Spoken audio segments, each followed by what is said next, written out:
রাধা কৃষ্ণের হোলি খেলা যা যুগ যুগান্তর ধরে প্রেমের প্রতীক হয়ে আসছে। আজকে সেই গল্পই শোনা যাক। কৃষ্ণ একবার মা যশোদাকে প্রশ্ন করলেন, মা, আমার গায়ের রং এরকম কালো কেন? তখন যশোদা উত্তরে বললেন যে তুমি যাকে যে রঙে দেখতে চাও তাকে সেই রং মাখিয়ে দাও। তারপর শ্রীকৃষ্ণ সবার সাথে হোলির রং খেলেন।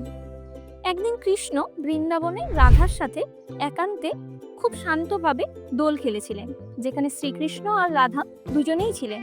সেখানে না ছিল সাজগোজের আড়ম্ব, না ছিল জৌলুস, শুধুমাত্র রাধা আর কৃষ্ণ, আর ছিল হাওয়ায় আবিরের রং। কৃষ্ণ রাধার গালে রং মাখিয়ে বললেন, এই রং কখনোই উঠে যাবে না। আসলে সেই রং ছিল প্রেমের প্রতীক, যা যুগ যুগ ধরে বয়ে আসছে।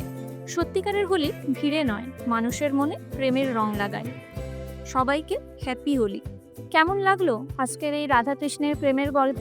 ভালো লাগলে কমেন্টে অবশ্যই জানাবেন, আর আমার চ্যানেলটিকে সাবস্ক্রাইব করে দেবেন।